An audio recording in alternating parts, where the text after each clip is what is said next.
예수님의 공생애가 시작되어졌고 시간이 갈수록 예수님을 따르는 많은 사람들이 나타나기 시작을 합니다.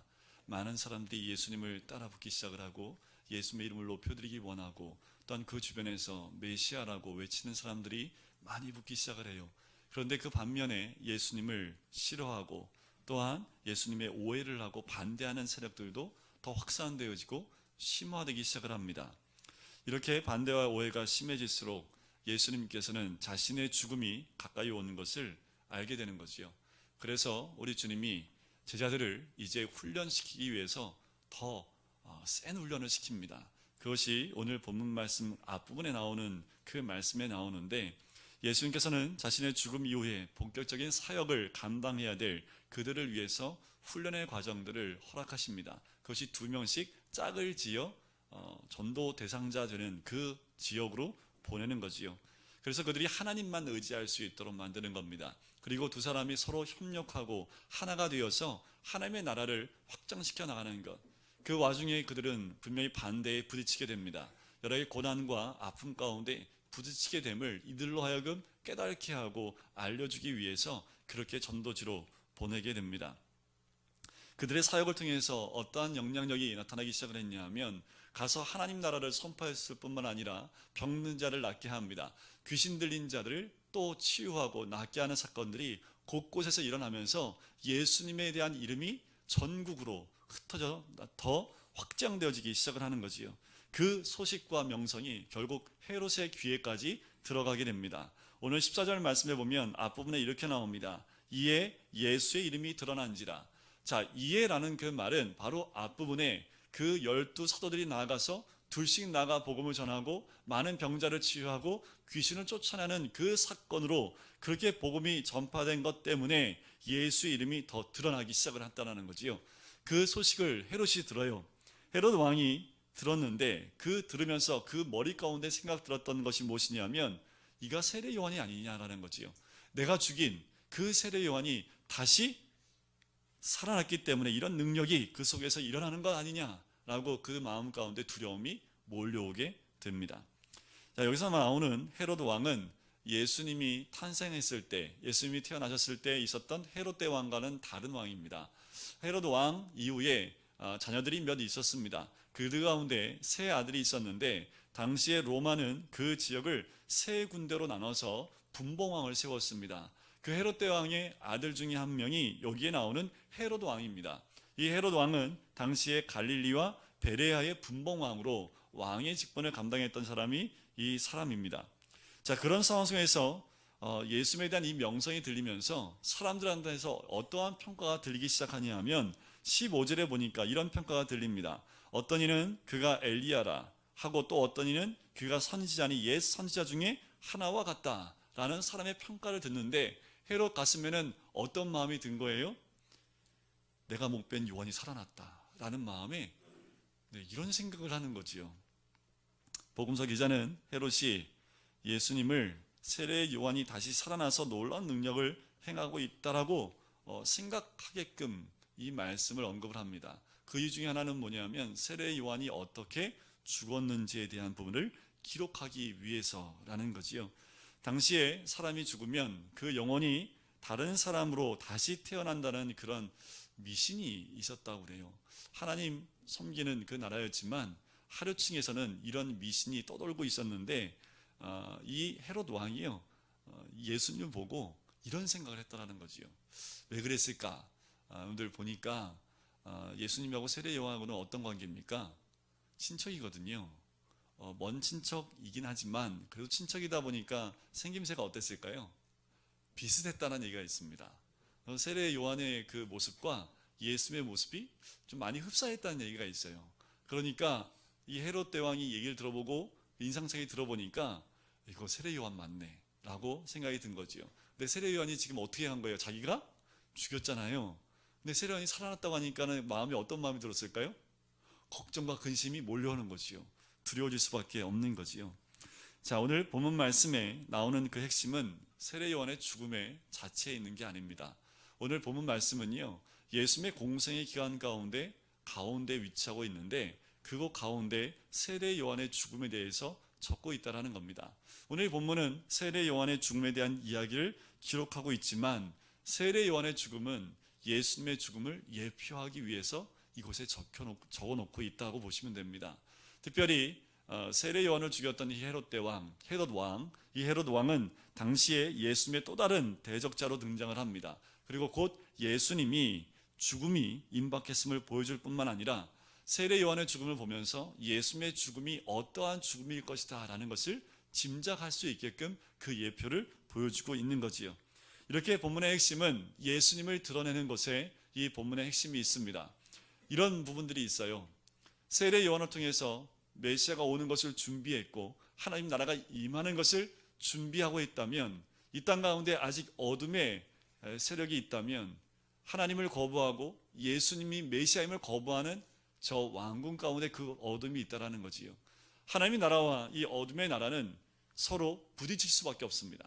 서로 부딪히고 서로 인정할 수 없다라는 거지요.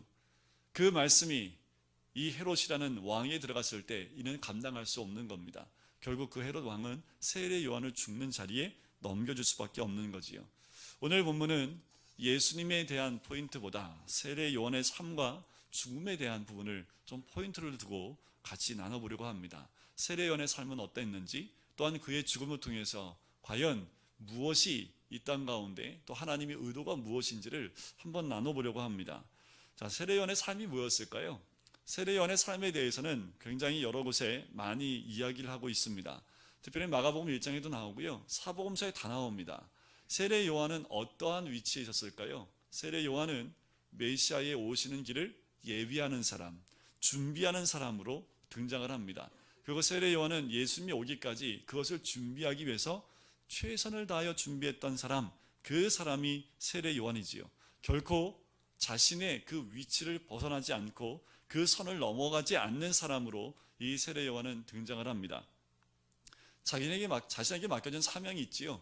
그 사명에 최선을 다했던 사람이 세례 요한입니다. 이는 자신의 역할을 감당하기 위해서 나시린의 전통을 지켰던 사람입니다. 자신의 삶을 검소하고 금욕적인 삶으로 정결하게 준비했던 사람이 이 세례 요한이지요. 그는 예수님의 길을 예비하기 위해서, 사명을 감당하기 위해서 자기의 삶 자체를 다 포기한 사람이 세례 요한입니다. 오로지 메시아가 오는 그 길을 준비하기 위해서 자신은 평생을 죽기까지 그 삶을 준비했던 사람, 자기의 삶을 다 내려놓고 준비하는 삶으로 나갔던 사람이 이 세례 요한이라는 사람이지요. 세례 요한의 삶은 한마디로 이렇게 표현할 수 있습니다. 사도 바울이 고백했던 말씀인데요, 주님의 상을 바라보면서 정과 욕심을 다 뒤로 한 채 표대를 향하여 달려갔던, 한눈을 한 번도 팔아보지 않았던 사람이 세례 요한입니다. 근데 세례 요한이 어떤 사람인지 아세요? 메시아라고 이름 들었던 사람입니다. 지금 이렇게 말하면 좀 와닿지 않지요? 차기 대통령감이라고. 그래서 이 사람이 국회에만 가면 그냥 무조건 대통령 될 사람. 그래서 모든 사람이 야, 이 사람 대통령 될 사람이야. 그래서 모든 나라 사람들이 다 뭐예요? 세례 요한이 야, 이 사람이 메시아 아니야? 그리스도 아니야? 라는 소문이 전국에 퍼질 만큼 유명한 사람이 됐습니다. 근데 이 정도 유명하면 여러분들 어디로 가셔야 돼요? 국회로 가셔야죠. 그렇지 않겠습니까? 세례 요한이 어디로 갔을까요? 예루살렘 가야지요. 성전으로 가야 되지 않겠습니까? 그런데 세례 요한은 어디에 머물렀던 사람입니까? 광야에 머물렀던 사람입니다. 사람은요, 다 자기가 높아지려는 성향이 있어요. 자기가 유명해지면 자기도 모르는 사이에 자기가 메시아의 신발끈을 풀기도 감당치 못하는 사람입니다 라고 고백했다가 그 신을 신으려고 하는 사람, 그 사람은 보통 인간의 마음 아닙니까? 근데 세례 요한은 절대로 그 위치를 벗어나지 않고 자기는 그냥 광야에 외치는 소리일 뿐입니다 라고 했던 사람이 이 세례 요한입니다. 오로지 예수님, 메시아가 이 땅에, 그리스도가 이 땅에서 오셔서 그 사역을 감당하기 위해서 그 길을 열었던 사람이 이 세례 요한이라는 거지요. 그런데 오늘 본문에는 좀 세례 요한의 다른 모습이 나와요. 오로지 메시아의 오심을 준비했던 그의 삶인데 오늘 본문에 보면 사회에 드러나고 있는 어둠에 대해서 그냥 침묵하지 않는 세례 요한의 모습을 봅니다. 자, 17절 말씀 한번 보실까요? 10절 말씀 같이 한번 읽어보겠습니다. 시작. 전에 헤롯이 자기가 동생 빌립의 아내 헤로디아에게 장가든 고로 이 여자를 위하여 사람을 보내어 요한을 잡아오게 가두었으니. 자, 이 사건이 뭐냐 하면 헤롯 왕이, 분봉이었던 헤롯 왕이 자기 이복 동생의 부인 헤로디아를 아내로 맞이합니다. 기존에 있던 아내를요 쫓아내버리고 새로 아내를 맞는데 이복 동생의 아내를 자기의 아내로 취했다라는 거지요. 율법에서 보면 분명히 이건 죄입니다. 그런데 분봉 왕이다 보니까 어떠한 사람도 이것에 대해서 말을 하지 못하는데 세례 요한만 이것이 죄라고 헤롯 귀에다가 대고 계속 얘기하는 거예요. 생각해 보세요. 얼마나 괴롭겠습니까? 이 헤롯이 세례 요한을 어떻게 생각했습니까? 의인으로, 그렇죠? 의롭고 거룩한 사람으로. 그 사람 말 들으면 아우 듣기 싫어. 왜 이렇게 그냥 내가 듣기 싫은 말만 하는 거야. 그런데 또 다 이게 들어요. 또 듣고 또 마음이 괴로운데 또 그 말 듣는 걸 달갑게 또 생각하는 사람. 그 사람이 헤롯이었던 사람이지요. 근데 세례 요한이 자꾸만 자기 귀에 대고 또 얘기하고 또 얘기하니까 잘못된 거야. 너 그렇게 하면 잘못된 거야. 그거 죄야. 하고 자꾸 얘기하니까 헤롯이 어떻게 해요? 더 이상 못 견디고 헤롯이 요한을 잡아다가 옥에 가두게 되는 거지요. 요한의 신앙은 하나님 중심이었습니다. 말씀 중심이었지요. 하나님 나라 중심의 메시지를 갖고 있는 사람이었습니다. 더불어 사회에 일어나고 있는 그 악에 대해서 세례 요한은 입을 다물고 있지 않은 사람이었습니다. 그 부분에 잘못됐음을 헤롯에게 계속 반복적으로 얘기했던 사람이 세례 요한이지요. 18절에 보면 이런 말이 나와요. 이는 요한이 헤롯에게 귀에다 대고 반복적으로 동생의 아내를 취하는 것이 옳지 않다라고 얘기했다고 나오잖아요. 그죠?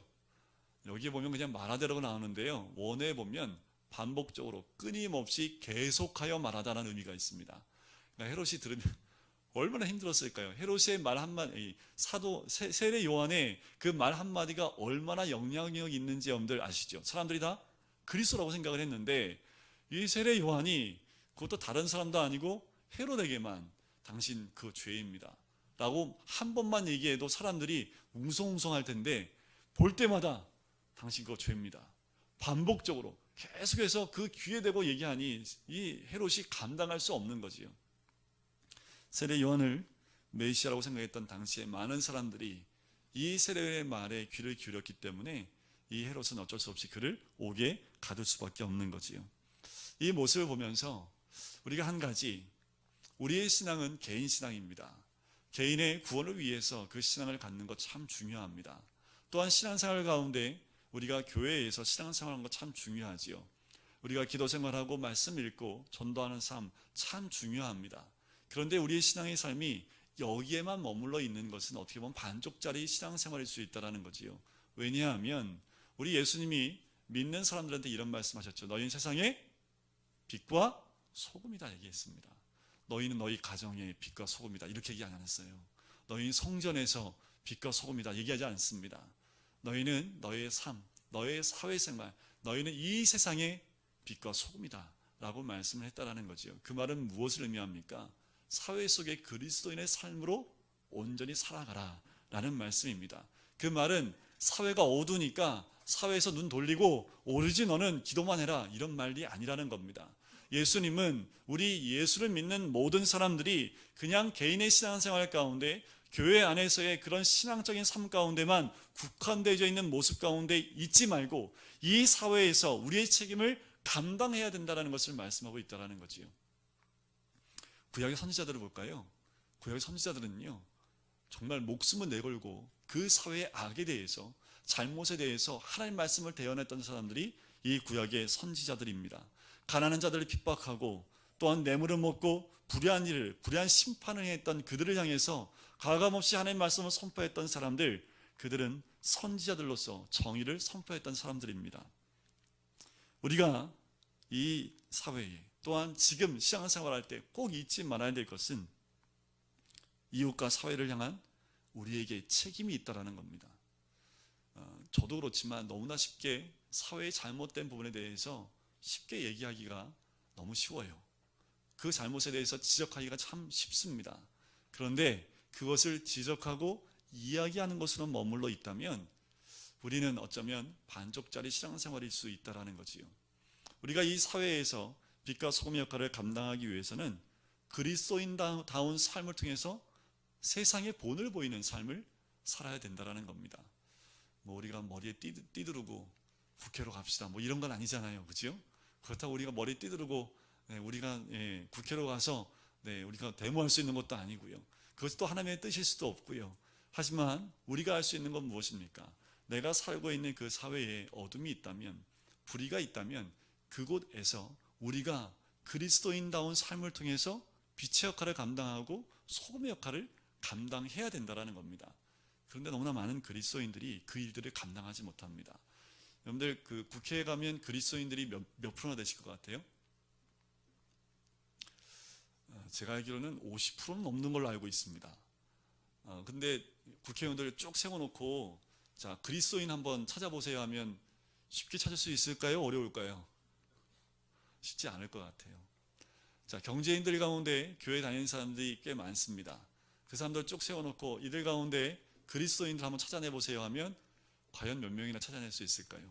그만큼 우리는 사회에 있을 때 사회에서 그리스도인다운 삶을 통해서 내가 있는 자리를 변화시키는 그리고 정화시키는 일에 우리는 그 일들을 잘 하지 못하고 있다는 겁니다.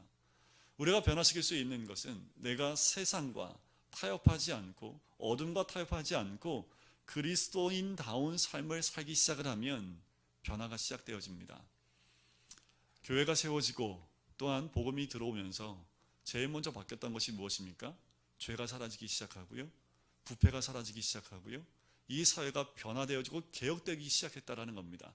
그러면서 복음이 이 땅 가운데 저변으로 확대되기 시작하는 것이 복음이 이 땅 가운데 들어왔을 때 그 영향력이 있었다는 거지요. 그 시작점은 복음을 받은 사람들이 그 복음대로 살아갔을 때 그런 일들이 일어납니다. 세례 요한은 그 삶 가운데 예수님이 오시는 길을 준비했을 뿐만 아니라 그 길을 열었던 사람, 그리고 그 사회에 들어가서 참다운 하나님 믿는 자의 삶을 살아냈던 사람이 세례 요한이라는 사람이라는 거지요. 그럼 헤롯 대왕은 어땠을까요? 헤롯 왕은 과연 어떤 삶을 살았을까? 이 사람은 오늘 본문에 나와 있던 거 보면 참 죄책감에 살았던 사람입니다. 죽이면 안 되는 거였는데 이 마음으로 가득 찼던 사람. 그러니까 어떤 생각까지 들은 거예요? 예수님 보고 저 세례 요한이 다시 살아난 거 아니야? 이런 두려움과 걱정을 가지고 살았던 사람. 우리나라 속담 가운데 도둑이 제발 저린다라는 거지요. 그렇게 죄 가운데 있는 사람은요 평안은 있을 수 없습니다. 당시에 하층민이 믿고 있었던 그 미신까지 이 헤롯 왕이 믿을 정도로 마음이 불안했던 거예요. 두려웠던 거지요. 내가 죽인 그 사람이 다시 살아났기 때문에 저런 능력이 있는 거 아니냐라는 걱정이 있었다라는 거지요. 왜냐하면 그를 향한 헤롯 왕의 마음은 거룩한 사람이었다라는 것을 알고 있었기 때문에 그렇습니다. 죄는 우리를 참 초라하게 만듭니다. 그리고 걱정과 근심과 두려움에 휩싸이게 만들지요. 죄는 우리 마음의 평안을 너무 쉽게 앗아갑니다. 그래서 세상 사람들이요 마음의 평안을 얻기 위해서 무엇을 할까요? 많은 것을 소유하려고 합니다. 많은 것을 가지려고 하지요. 많은 것을 가지고 누리고 있으면 평안할 것 같습니다. 그런데 소유할수록 평안이 없는 것을 발견하게 되지요. 많은 사람들한테 인기를 얻고 또 그 위치에 올라가면 또 평안할 수 있을까요? 언제 내려갈지 모를 일이기 때문에 또 불안할 수밖에 없는 거지요. 이 헤롯이 그와 같은 자리에 있었던 사람입니다. 진정한 평화를 누릴 수 없었던 사람, 하나님의 뜻과 전혀 반대되고 하나님을 인정하지 않는 그 삶을 살았기에 그는 진정한 하나님 주신 평안을 누릴 수 없었던 사람입니다. 헤롯이 어떤 사람인지 아십니까? 오늘 본문 보니까 참 눈치가 아주 빠삭한 사람인데 가장 누구의 눈치를 잘 보는지 아세요? 이게 아내 눈치를 참 많이 살폈던 남자입니다. 그리고 군중의 눈치를 늘 살폈던 사람이 이 사람이라는 거지요. 자신의 위상을 드러내기 위해서 허세를 부렸던 사람이 이 헤롯이라는 사람입니다. 자, 이가 결정한 것이 잘못됐다 할지라도 잘못됐다고 하면 그것을 처리하면 되는데 그 함께 있었던 사람들에게 내가 말했다는 것을 걷어내기 못하기 때문에 이 세례 요한을 죽는데 그냥 내어놨다라는 거지요. 그리고 그는 항상 26절에 보면 근심했던 사람, 심히 금신 가운데 있었던 사람으로 등장을 합니다. 그래서요, 이 세상 사람들을 반으로 딱딱 나누면 한쪽은 이런 사람들이지요. 눈치 살피고 인기에 영합하고 과시하려는 사람들이 있는 반면에 또 한쪽은 예수님을 닮아가려고 하고 하나님을 두려워하는 사람을 나눌 수가 있습니다. 누구 쪽에 평안함이 있을까? 하나님을 의지하는 사람에게 평안이 있겠지요. 그렇지만 많은 사람들이 세상 가운데 자기 것을 찾아가려 하는 마음들이 너무도 많다라는 거지요. 이제 마지막으로 우리 세례 요한의 죽음에 대해서 한 번만 더, 이제 세례 요한의 삶에 대해서 우리가 나눴다면 그 죽음에 대해서 한번 얘기해 볼 필요가 있는데, 앞에 서두에서 제가 말씀드렸죠. 이 세례 요한의 죽음은 누구의 죽음을 예표한 거라고요? 예수님의 죽음을 예표한 것이다 라고 제가 말씀을 드렸습니다. 더불어 한 단계 더 나간다면 세례 요한의 죽음은 예수님의 공생의 길을 열어주는 그 역할을 했다라는 겁니다. 자, 특별히 마태복음 4장 12절 말씀에 보면 이런 말씀이 있어요. 예수께서 요한이 잡혔음을 들으시고 갈릴리로 물러가셨다가 라는 말씀이 있습니다. 이 말씀 앞부분이 뭐냐 하면 예수님의 공생애를 준비하기 위해서 마지막 사단의 시험을 받았던 장면이 그 앞부분입니다. 그 뒷부분은 뭐가 나오는지 아세요? 세례 요한이 잡혔다는 말을 듣고 본격적으로 사역을 시작하시면서 회개하라 천국이 가까이 왔느니라 라고 본격적인 사역이 시작하는 것이 4장 12절 말씀 이후에 등장을 합니다. 그리고 마태복음 14장에 보면 세례 요한이 죽었다는 얘기를 제자들이 와서 예수님께 이야기하는 장면이 등장을 합니다.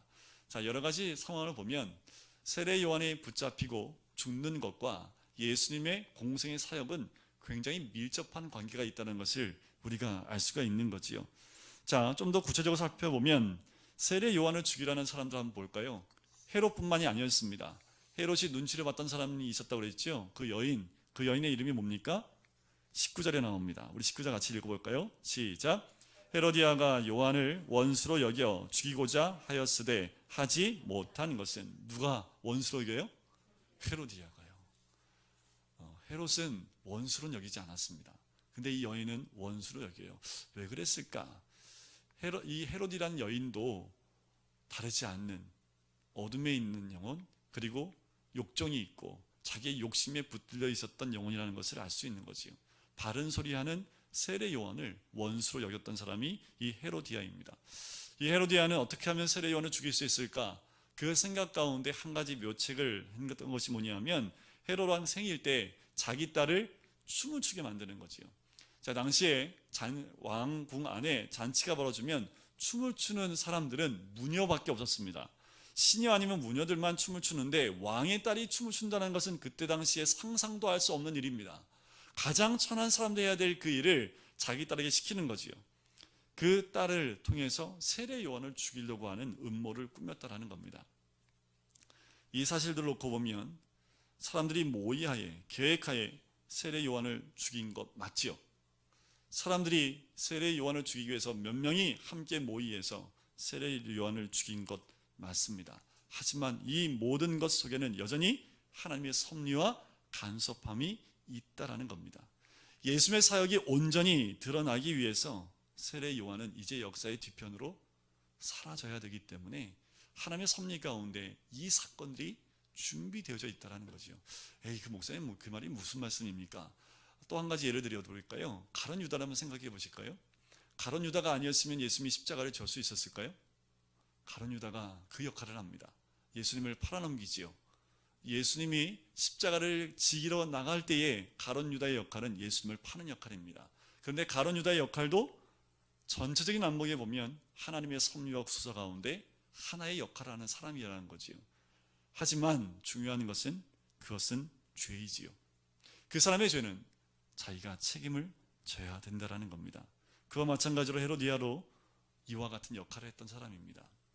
말씀을 준비하면서 제가 전에도 한번 말씀드렸던 것 같아요.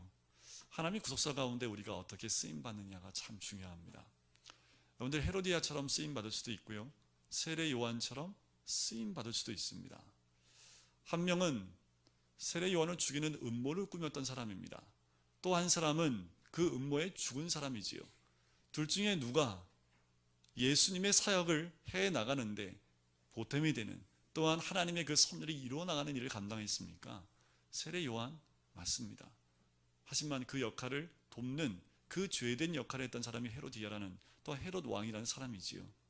우리는 긍정적으로 그 역할에 쓰임받을 수도 있고 부정적으로 쓰임받을 수도 있습니다. 어느 자리에 있든지 그것은 우리의 선택이지요. 헤로디아의 선택했으면 그것은 그 죄로 인하여 죄에 대한 심판을 받게 되겠지요. 세례 요한은 이제 그의 죽음을 통해서 그 죽으면서까지도 예수님의 사역을 드러내기 위해서 그의 모든 삶을 다 드렸던 세례 요한의 모습을 봅니다. 그런데 우리는 어떤 삶을 이 시대에 살아가야 될지, 나는 과연 이 시대에 살면서 어떠한 모습으로 어떻게 쓰임 받아야 될지, 근데 우리 각자의 삶의 위치가 다 다릅니다.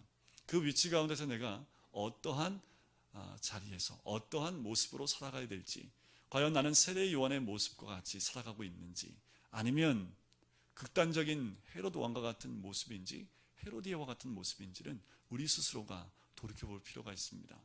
에이 목사님, 우리가 무슨 헤로디아예요? 그러게요. 그럴 수 없지요. 그렇게 말씀을 드리는 겁니다.